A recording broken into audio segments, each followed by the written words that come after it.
Laurana, merci de nous rejoindre sur TNTV pour votre journal. Une édition encore largement consacrée ce soir au municipal. Tout de suite, les titres. À Papeete, les candidats font cavalier seul. À Hitiautera, les tractations s'accélèrent et à Tumara, l'après-Cyril Tetouanoui s'organise face à une opposition désormais unie. 4500 volontaires sont recherchés pour l'organisation des prochains Jeux du Pacifique au Fénois. La plateforme de recrutement est désormais ouverte. Profil, mission et avantages pour la jeunesse. On fait le point avec notre invité ce soir, Jérémy Talarmin, responsable du département volontaire.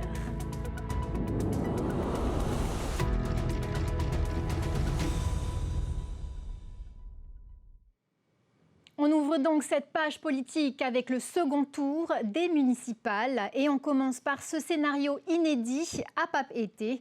Pour la première fois en 30 ans, la capitale connaîtra une quadrangulaire. Pas d'alliance entre autonomistes et indépendantistes. L'objectif pour les 4 listes est désormais de mobiliser les abstentionnistes. Nicolas Pérez. Pas d'alliance pour ce second tour. René Temeharo et Tauhiti Nena se sont quittés hier bien décidés à faire cavalier seul. Pour la tête de liste de Tamano Papeete, le second tour permet justement de remettre les compteurs à zéro. Nous y croyons au second tour, car nous estimons qu'avant tout, nous sommes des enfants de Papeete, vivant à Papeete, payant nos impôts à Papeete, contrairement aux autres. Et donc le programme qui nous anime, c'est un programme qui est adapté à la population de Papeete. Nous n'avons pas conçu ce programme dans un bureau. Nous l'avons fait par rapport à ce qui est exprimé dans les quartiers et c'est à cela que nous nous engageons. Une stratégie qui permet à la tête de liste de croire en ses chances pour ce second tour. Je pense que nous incarnons un changement. Car côté de Rémi avec Michel Biard, c'est la continuité de ce que nous découvrons chaque jour.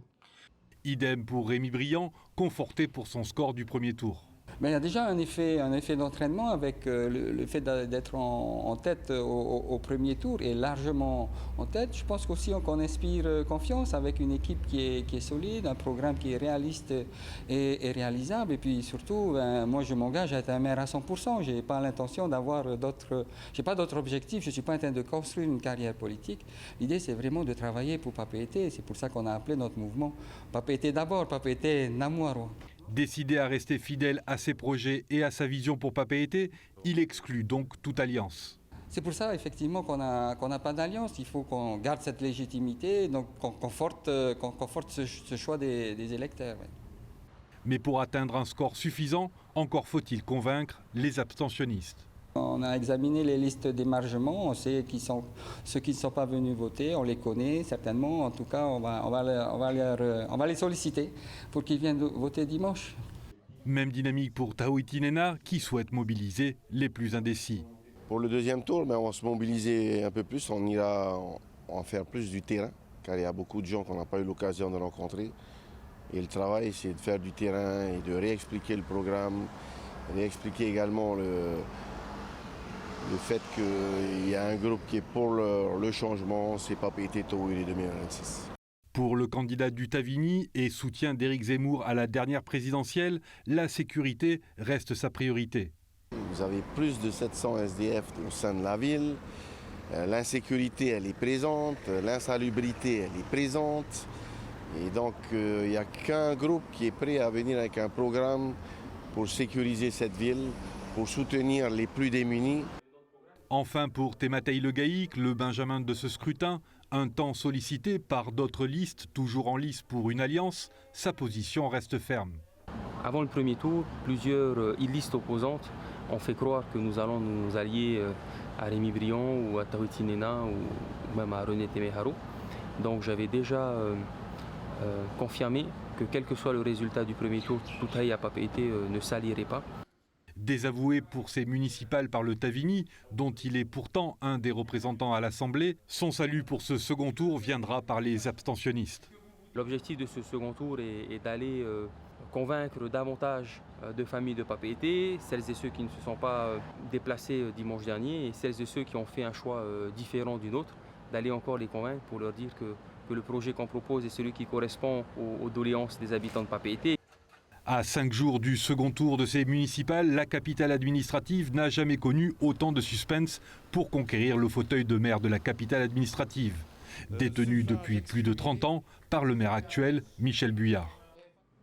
On reste dans les municipales, mais du côté de Hitia Otera, où là, les jeux sont loin d'être faits pour le second tour. Entre maintien en solitaire et alliance de dernière minute, les candidats affinent leurs calculs. Une bataille sous tension où les tractations pourraient tout changer. Sophie Gebel et Tauhiti Tauniwamusan.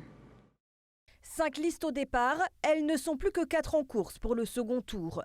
Mais en quelques jours, le paysage politique local a déjà bien évolué. Arrivé en tête, le maire sortant Henri Flore joue la carte de la stabilité. Pas d'alliance, pas de fusion, il part seul, convaincu que son avance peut suffire. Nous, on est prêts, on a pris la décision qu'on va partir tout seul dans ce combat. Mais ce matin, j'ai entendu énormément de surprises. Bon, après, chacun a sa responsabilité devant le peuple. Le message, c'est de continuer. Si on peut encore avoir d'autres voix, de nous faire confiance. Parce que, comme je disais ce matin, j'ai entendu qu'il y a des fusions des 4 autres listes. C'est pour dire que là, maintenant, il n'y a plus de combat réel dans les projets qui ont été informés par rapport au public. Maintenant, il faut abattre une personne tout simplement. C'est le pouvoir en fait. Un jeu de pouvoir mené par Dauphin Domingo. L'ancien maire de Hitia Otera rebat les cartes. Arrivé 2e au premier tour, il choisit l'union en fusionnant avec la liste d'Émile Paofei, arrivé 4e au premier tour, et celle de Camélia Taupo-Papa, éliminée au premier tour.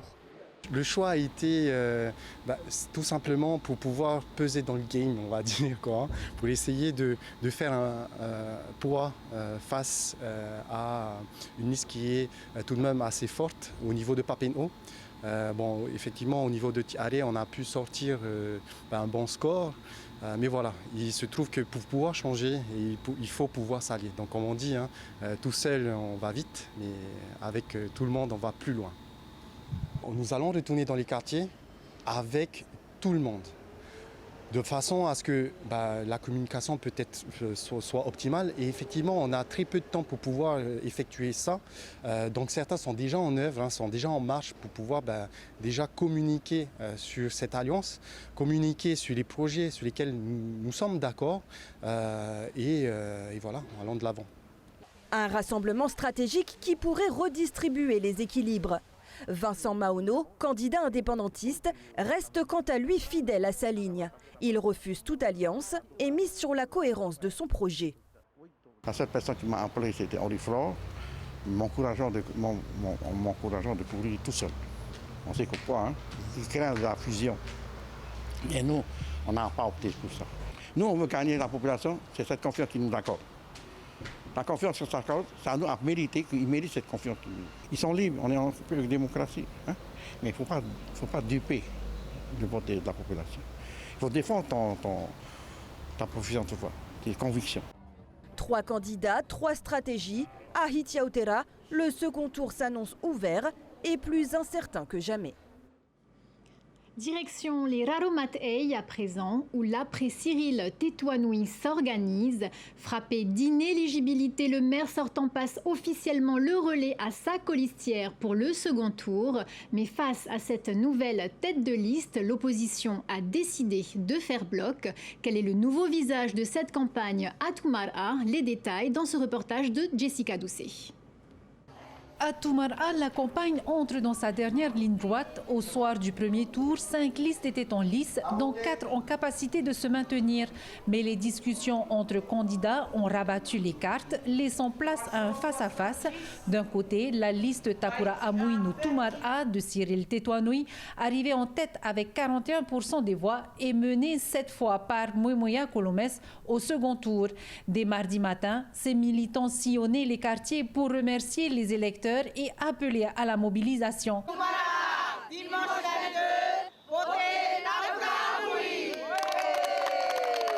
Malgré un changement de tête, l'objectif reste le même, poursuivre les projets engagés dans la commune. Aujourd'hui, nous sommes prêts pour le deuxième tour.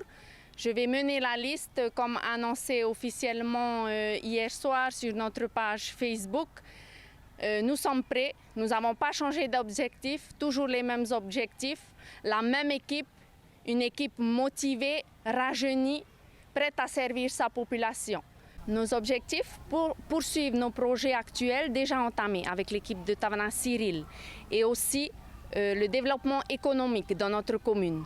En face, une coalition inédite. Les 4 autres listes, dont celle de Naomi Mihur-Ar, Eymana Dehor et Lidir Apoto, ont fusionné pour former une liste d'union menée par Gérard Goltz sous la bannière Tereo Otenun Anutumara, une alliance qui entend incarner l'alternance et répondre aux attentes d'une partie de la population. Elle sera composée des 4 listes qui ont manifesté le désir de changement dans notre commune. Changement de gouvernance, changement de style. Si toutefois nous avons la chance d'être présents, de gérer cette commune, il faudra tenir compte de l'existant. Ce sont peut-être les priorités que nous aurons à assumer dès le départ, dès le premier mandat. Il va falloir bûcher pour récupérer le total de chaque composante. Et puis ça, c'est l'affaire du terrain. Les listes ont été officiellement déposées cet après-midi. Dimanche, 3344 électeurs sont attendus aux urnes pour départager les 2 camps dans un scrutin qui s'annonce serré. Et cette information, le corps retrouvé lundi en fin d'après-midi dans le lagon de Teahupo a été identifié. Il s'agit d'une touriste métropolitaine de 83 ans en vacances au Fénois depuis un mois. Une autopsie sera pratiquée pour confirmer la thèse de la noyade. Et cet appel à la vigilance sur les routes, de fortes pluies se sont abattues sur Tahiti, provoquant des inondations, notamment sur la RDO du côté de Punaoya, ainsi que des embouteillages importants dans le sens Papeete-Paea. Selon Radio 1, un accident devant le centre commercial Moananui aggrave la circulation. Autre défi de taille, mais cette fois-ci sur le terrain de l'organisation sportive, les Jeux du Pacifique 2027. 4500 volontaires sont recherchés pour assurer l'organisation. Depuis le 11 mars dernier, la plateforme de recrutement volontaire Tahiti 2027 est officiellement ouverte aux Polynésiens de plus de 18 ans. Accueil des athlètes, logistique ou sécurité, plusieurs missions sont à pourvoir. Alors comment rejoindre l'aventure ? On fait le point avec notre invité ce soir, Jérémy Talermin, responsable du département volontaire. Yaurana. Bonsoir Amitié, merci pour l'invitation. Alors faut-il être un expert en sport pour postuler ou n'importe quel citoyen de plus de 18 ans est le bienvenu? Non, le programme volontaire est ouvert à tous. À partir du moment où tu as 18 ans, tu es disponible, tu es le bienvenu. Alors vous avez déjà reçu des candidatures? Exactement, donc on avait déjà mené une première campagne de préinscription lors de notre événement le 6 décembre dernier, lors de la journée mondiale du bénévolat. Et du coup, on avait déjà pu récolter entre-temps à peu près entre 800 et 1000 préinscriptions. Et là, avec l'ouverture de la plateforme, on a pu dépasser les 1000 inscriptions. Il n'y a pas que des Polynésiens. Exactement, donc on a pu voir sur les candidatures qu'il y avait beaucoup de métropolitains qui étaient intéressés et même des personnes de Nouvelle-Calédonie, de la Réunion et de la Guyane qui souhaitaient venir en Polynésie pour ces Jeux. Alors accueil, logistique, restauration, on parle de 60 missions. Est-ce qu'on peut choisir sa mission sur le site? Oui, tout à fait. Donc lors de l'inscription, on propose à chaque personne qui complète le formulaire d'inscription de mettre leur préférence. Donc ils peuvent choisir entre toutes ces missions-là et ensuite nous on essaiera d'y tenir compte. Alors combien de temps un volontaire doit-il donner? Donc on recommande quand même un minimum de 14 jours, mais après on aura forcément, je prends l'exemple de Réatea, où on n'aura besoin d'eux que 7 jours. D'accord. Alors pas de salaire, mais des formations sont offertes. Est-ce que vous pouvez nous en dire un petit peu plus sur ces formations? Pas que des formations, je parlerai tout de suite après des formations, mais on prendra également en charge le transport, la nourriture et un uniforme. Mais sur les formations, oui, je peux t'en dire plus. Donc on proposera un tronc commun pour l'ensemble des 4500 volontaires avec une formation générale plus concentrée sur le savoir-être, une formation spécifique très en lien avec la mission qu'ils vont exercer, donc plus concentrée sur le savoir-faire, et enfin une formation sur site, donc qui sera plus de la mise en situation. C'est du secourisme? Non, donc ensuite, en plus, pour 1000 volontaires, on souhaiterait les accompagner sur une formation PCA. Est-ce qu'un volontaire pourra quand même voir les épreuves ou restera-t-il en coulisses? Donc c'est un de nos objectifs. On sait que voilà, les Jeux accueillent beaucoup les athlètes en priorité sur les sites pour qu'entre athlètes ils puissent se soutenir. Mais on aimerait bien pouvoir réserver des places pour ces volontaires-là pour qu'ils puissent assister à la compétition également.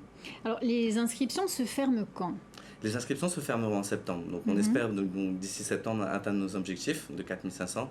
Mais si toutefois on n'a pas atteint, on pourra se permettre de prolonger les inscriptions. On sait qu'il y a des gens qui ont du mal à se décider un an à l'avance. Donc on pourra se permettre de décaler s'il le faut. Il faut quand même se dépêcher pour avoir les meilleures places ou pas? Oui, tout à fait, parce qu'on le voit bien, on l'a vu en une semaine, on a pu avoir un peu plus de 1000 candidatures. Donc oui, il faut quand même se dépêcher, ça va très vite. Et nous, on va également entamer les démarches d'aller à la rencontre des quartiers prioritaires et des fédérations sportives qui, eux, n'attendent que ça, justement, qu'on vienne les inscrire. Merci Jérémy Talerman d'avoir été avec nous ce soir en plateau. Merci beaucoup. C'est la fin de cette édition. Merci de votre fidélité. À suivre Ciné Nuit avec Ramzi Malouki, puis vos naufragés dans Koh-Lanta. Et à 21h55, ne manquez pas l'OFC Pro League. Hekari United contre Tahiti United en direct sur TNTV. On se retrouve demain, même heure. Retrouvez ce journal en replay sur notre site internet et notre application mobile TNTV.